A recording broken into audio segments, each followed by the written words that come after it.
It was a wedding like no other. The extravagant venue, the sparkling chandeliers, the endless sea of guests all dressed in their finest.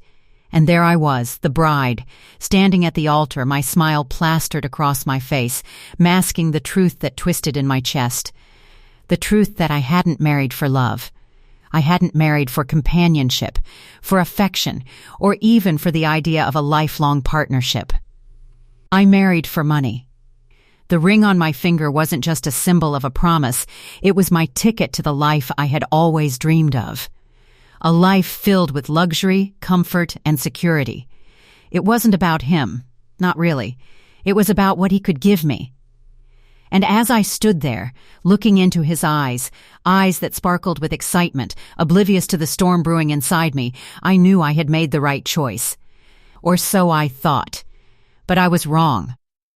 That's the thing about secrets. They have a way of coming out, no matter how tightly you hold them in. It all started with the deal we made. He was a wealthy businessman, successful beyond measure. He had the kind of wealth that most people only dream about. A beautiful home, a private jet, vacations to places most people would never see. And I was a woman with ambition. A woman who wanted to live the life she deserved. The life I had been denied. I had spent years clawing my way through relationships, each one more hollow than the last, until I met him. He was everything I needed, charming, successful, and most importantly, rich. And so, I made a choice. I would marry him. But not for the reasons he thought. At first, he was a dream come true. He lavished me with attention, bought me diamonds, took me to the finest restaurants, and made sure I had everything I wanted. But as the weeks turned into months, something began to change. He became more distant. He started asking questions I wasn't prepared to answer, questions that made my blood run cold. "Why did you marry me, really?" he asked one evening, his voice soft, almost too calm. "I mean, I know you say it's love, but is it really? Or is there something more?" I froze, my heart pounding in my chest. I had rehearsed this moment in my mind 100 times. I had told myself I would be ready when the day came. But now, standing there, facing his piercing gaze, the words wouldn't come. Instead, I smiled, and in my most convincing voice I said, "Of course it's love. Why else would I marry you?" But the doubt in his eyes didn't fade. And that's when I realized I wasn't the only one keeping secrets.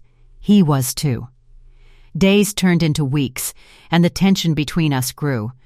At first I thought it was just a phase, a passing doubt that would disappear as quickly as it came. But the more he asked, the more I realized that he wasn't just questioning my love, he was questioning my intentions. And I couldn't blame him. In the back of my mind, I knew I was playing a dangerous game, one where the stakes were higher than I had ever imagined. He started to change. The lavish gifts became fewer, the sweet gestures less frequent. He wasn't the man who swept me off my feet anymore. No, now he was cold, calculating, and distant, as if he had cracked the code to my secret. But he wasn't ready to confront me, just yet. Instead, he watched me, studied me, and I began to feel like an actor in a play, constantly performing, constantly aware that one wrong move could expose everything. One evening, I walked into our bedroom, where he was sitting on the edge of the bed, staring at something in his hands. The moment I stepped through the door, he looked up at me with an intensity that made my heart skip a beat. "Come here," he said, his voice sharp. "We need to talk." I froze in place, my mind racing, scrambling for a response. But the words wouldn't come. My stomach twisted into knots as I walked toward him, unsure of what to expect. He held up a piece of paper, and I could see the corner of it was crumpled, as if it had been torn and put back together again. "Do you know what this is?" he asked, his eyes never leaving mine. I swallowed hard. I don't know, I stammered. He leaned forward, his gaze unwavering. "This is a copy of the prenup. The one we signed, remember?" I nodded, feeling a cold sweat break out across my skin. The prenup. It had been a standard part of the deal. His lawyers insisted on it. But that wasn't what concerned me. What concerned me was that the paper he was holding wasn't the one I had signed. It was a different version, one that I hadn't seen before. "Why do you have this?" I asked, my voice trembling despite myself. His lips curled into a small, almost imperceptible smile. "Because I had it altered. The terms are different now, and so are the conditions." I felt the floor beneath me shift, as if the ground itself had disappeared, and I was suddenly free-falling into a pit of dread. "What do you mean?" My voice barely reached above a whisper. He stood up, walking toward me slowly, as if savoring the moment. "I know what you did. I know why you married me." "And now," he paused, letting the silence hang between us, "you're going to pay the price." I blinked, trying to process his words. "Pay the price?" I repeated, my voice laced with disbelief. He nodded slowly, and that's when I saw the look in his eyes, the one that told me he wasn't joking. He wasn't playing a game. He had known all along. "You thought you could use me for my money, didn't you?" he said, his voice now colder than I had ever heard it. "Well, you're wrong. I've been watching you. I've been listening to the way you talk, the way you act. And now, I'm going to make sure you learn that money doesn't come without a cost." I felt the blood drain from my face as he continued. "The prenup? It's no longer in your favor. If you want to leave me, you'll be penniless. If you want to stay, you'll have to follow my rules. Rules that you never agreed to, but rules that you'll have to live with." The shock hit me like a slap to the face. But it wasn't the fear that paralyzed me. It was the realization that I had underestimated him. I thought I was the one holding the power. I thought I could play the game, manipulate the situation to my advantage. But now I understood that I had been playing right into his hands. I tried to speak, to explain myself, but the words caught in my throat. There was nothing I could say, nothing I could do. He had already won. "You've made a mistake," he said, his tone low and almost pitying. "But don't worry. I'm not going to make you suffer. Not yet. But from now on, you will do things my way." He walked past me, leaving me standing there, frozen, the weight of his words sinking in. I was trapped. There was no escape. Not anymore. The days following his revelation felt like a suffocating fog, a constant weight pressing down on me.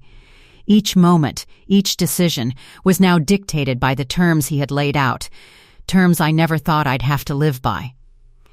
In the weeks that followed, I saw the transformation in him. The man who once showered me with affection and gifts was now a stranger.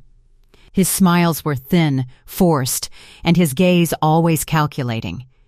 Every word, every glance felt like a trap.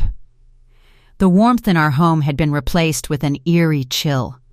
He no longer cared for my happiness. He didn't care for love. He cared only for control. And I had handed it to him on a silver platter. I began to follow the rules he set out for me, not out of love or respect, but out of fear. Fear of losing everything I had gained. Fear of being left with nothing. His power over me was absolute, and with each passing day, the walls of the cage he had built around me grew higher, more suffocating. One evening, after another long day of silent dinners and empty conversations, he turned to me as we sat in the living room. The soft hum of the fireplace was the only sound breaking the stillness. He leaned back in his chair, his eyes fixed on me, a smirk playing on his lips. "You're doing well," he said, his voice smooth, almost mocking. "But there's one more thing you need to do." I felt my pulse quicken. "What is it?" I asked, my voice barely a whisper. He stood up and walked toward me, his steps slow, deliberate. "You've been following the rules, but you haven't earned my trust. Not completely. I need you to prove yourself." My heart raced. "How?" He sat on the armrest of my chair, his gaze never leaving mine. "I want you to sever all ties with your past. Friends, family, everyone. No more distractions. No one can know the real reason you're here. You'll become mine completely." His words were a command, not a request. There was no room for negotiation. I wanted to protest. I wanted to scream that this wasn't what I had signed up for. But deep down, I knew the truth. I was already too far in. There was no turning back. "I've already prepared a list," he continued, pulling a piece of paper from his pocket and sliding it across to me. "Start with your parents. Cut them off. I'll handle the rest." I looked at the list in front of me, the names of my closest friends, the people I had once considered family. Each name felt like a betrayal, but what choice did I have? He was right. If I wanted to keep my life, if I wanted to maintain the illusion of control, I had to play his game. I glanced up at him, and for a moment I saw a flicker of something in his eyes, something cold and unforgiving. "I'll do it," I said, my voice hollow. "I'll do whatever you say." His smile widened, and I knew then that I had sealed my fate. There was no escape, no hope of redemption. I had become a puppet, and he was the one pulling the strings. The next few days passed in a blur of phone calls and tearful goodbyes. I severed the relationships that had once meant everything to me, telling my friends and family that I needed space, that I was happy, and that everything was fine. But none of it was fine. Each conversation felt like a small part of me was dying. I had never felt so alone. When I finally finished, I stood in the middle of our living room, looking at the empty space where my past had once stood. It felt like I was standing on the edge of a cliff, staring into a vast, empty abyss. I had given up everything, my connections, my independence, my sense of self. For what? For a life of wealth and security that felt more like a gilded cage than a dream come true. But it didn't matter. Because now, he had what he wanted. He had me. And he would never let me go. I thought the worst was behind me. I thought that by obeying his rules, by falling in line and doing what he wanted, I could eventually find some sort of peace. Maybe, after enough time had passed, I would begin to feel like I could breathe again. But the truth was, I was suffocating. The walls around me were closing in, and every day I felt more and more like a prisoner in my own home. His control grew more insidious, more suffocating. Every word out of his mouth felt like a command, every glance a reminder that he held all the power. I had become nothing more than an extension of his will, a living, breathing tool for his desires. And deep down, I knew I had lost myself in the process. But nothing prepared me for the moment that would shatter everything. It happened one night, after another cold dinner where neither of us spoke, the silence thick and unbearable. I sat on the couch, staring at the fire, my mind a swirl of confusion, regret, and fear.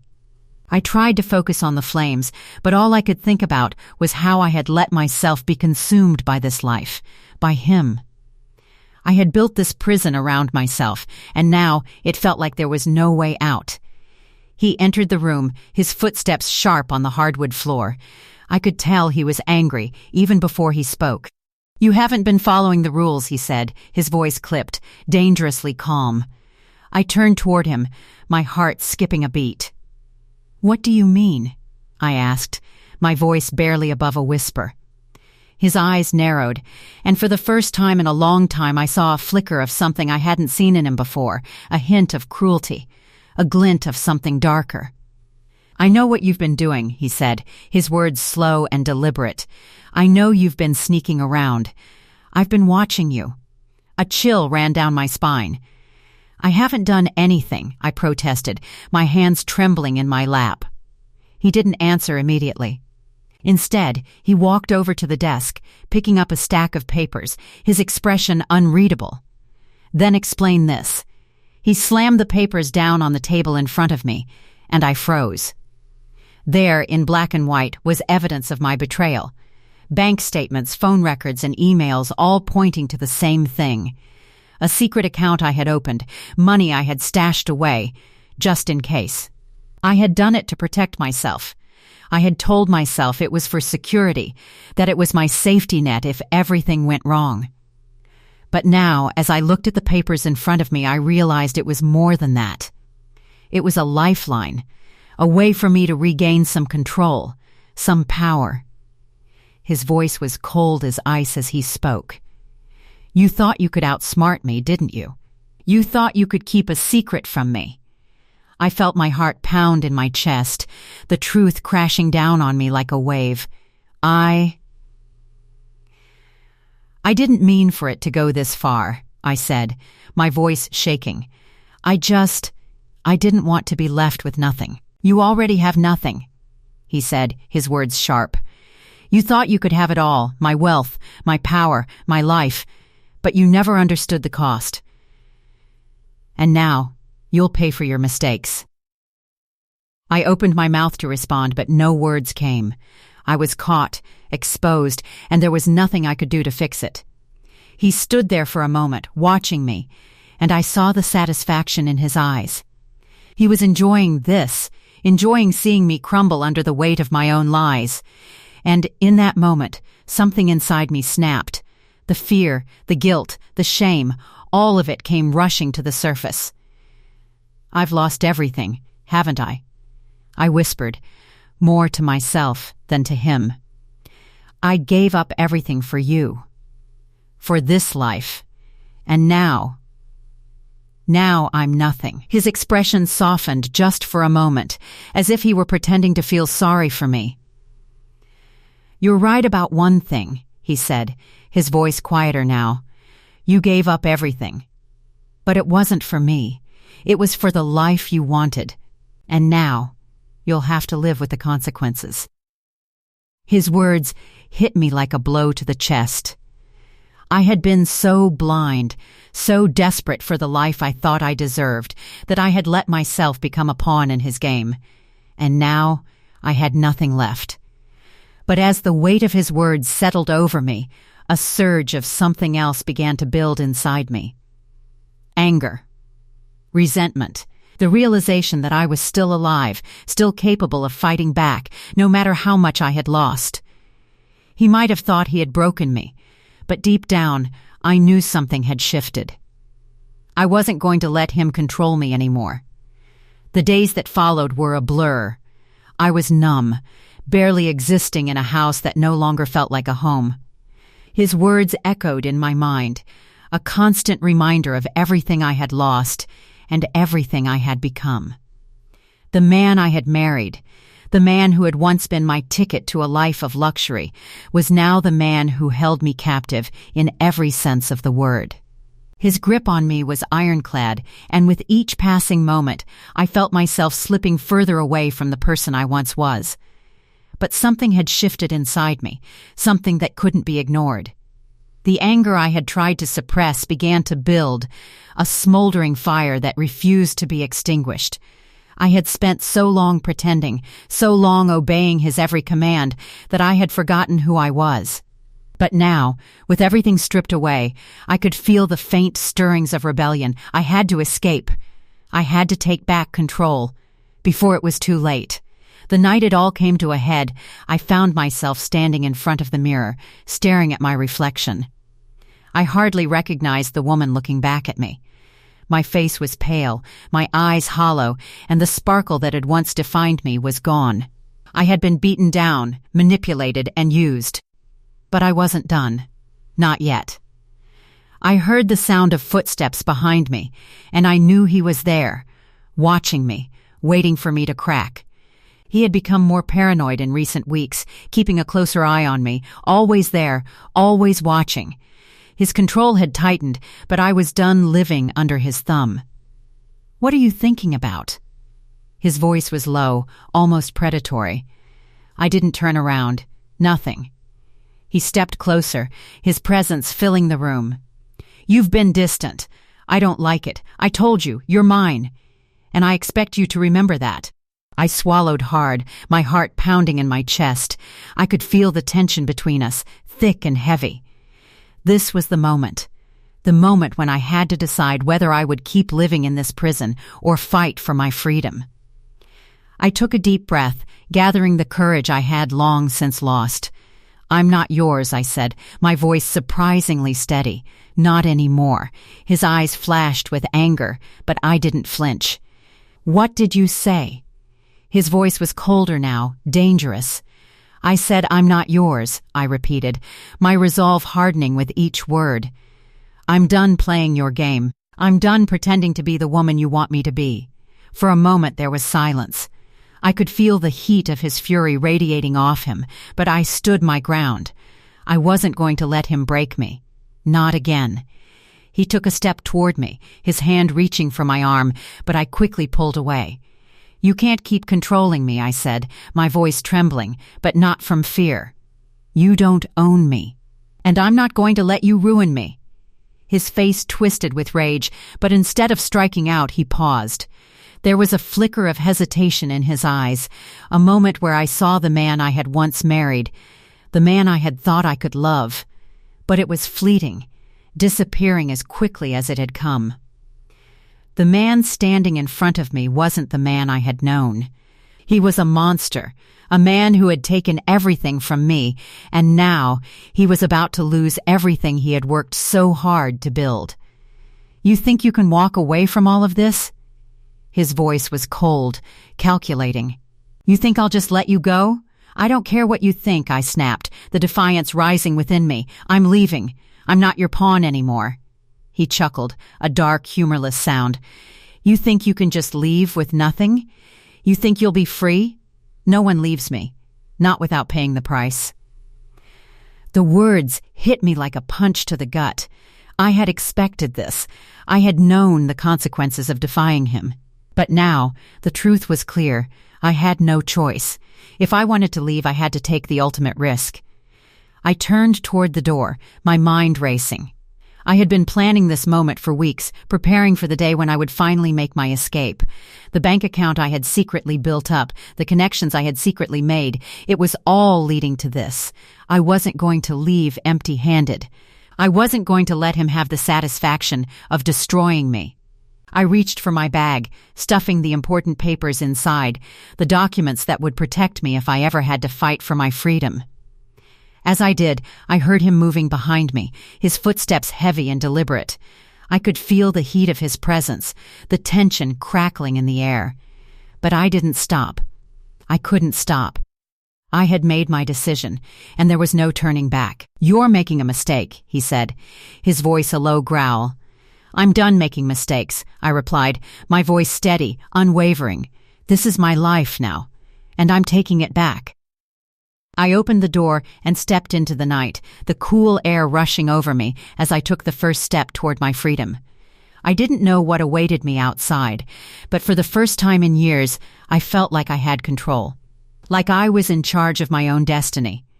The cold night air hit me like a slap as I stepped outside, leaving the life I had once built behind. The house, the wealth, the security, it all felt like a distant memory now. It was strange how quickly everything could change, how in a single moment everything could shatter.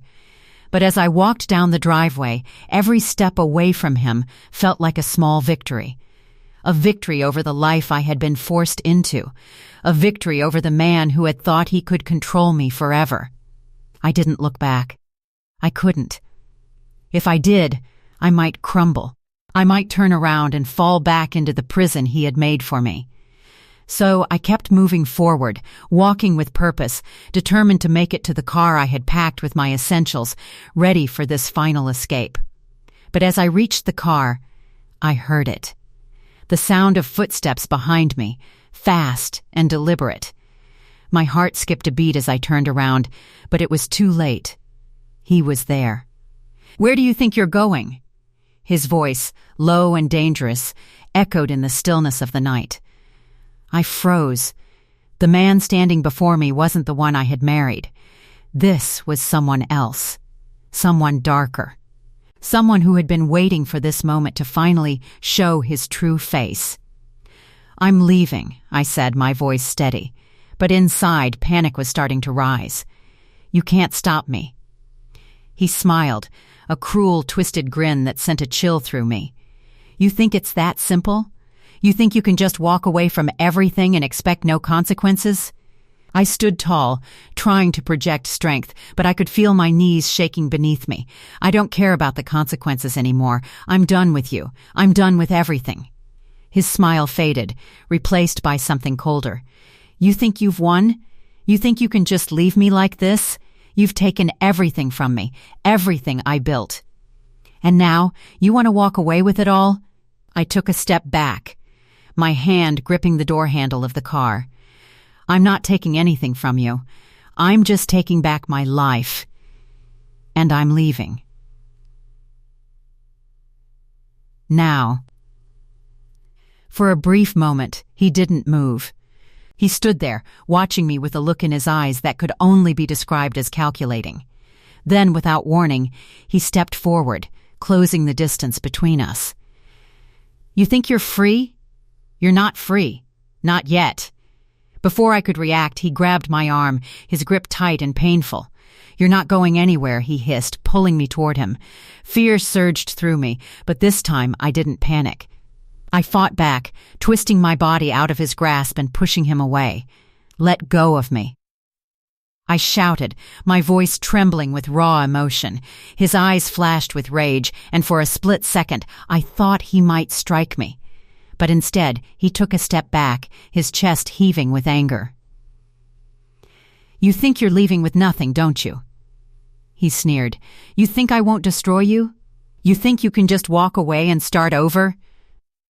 His words struck me like a slap, but this time, something inside me snapped.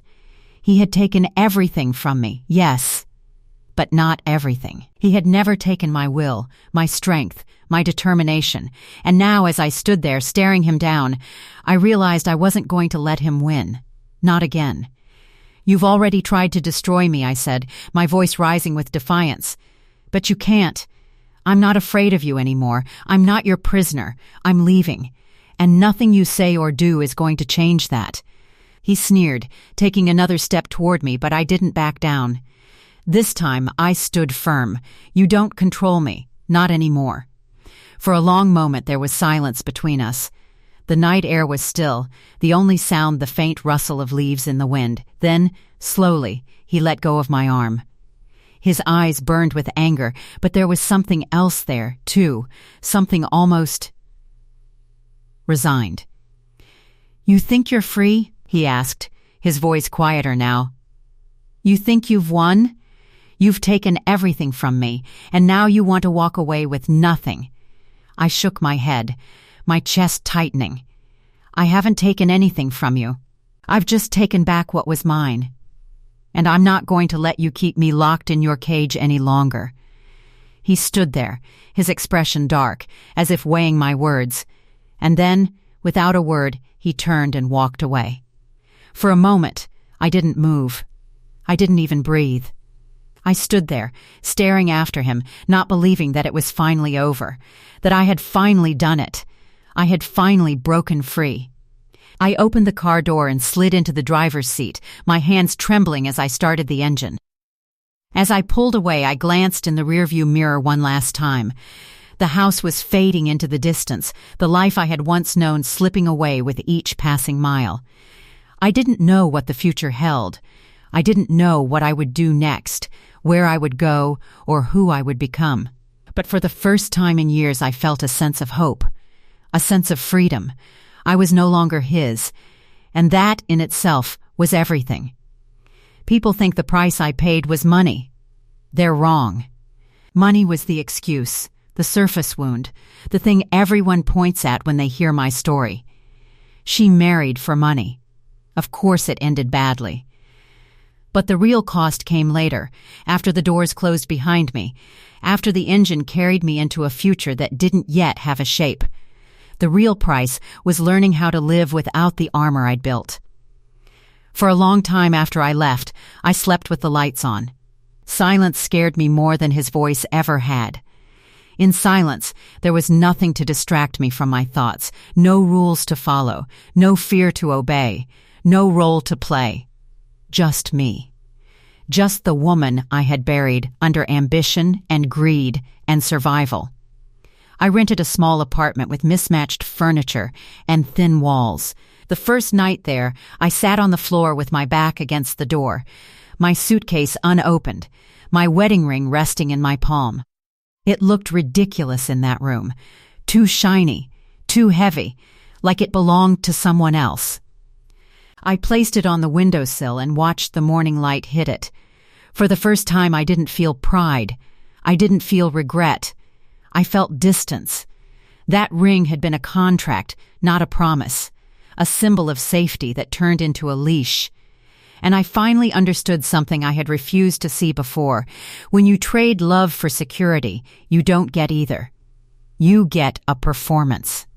And performances always end. I sold the ring weeks later. Not because I needed the money, I didn't, but because I needed the closure. I used part of it to pay off small debts, part of it to buy myself something simple and symbolic, a plain wooden table. No gold, no marble, just something solid, honest, mine. Rebuilding wasn't dramatic. It was slow, humbling, sometimes humiliating.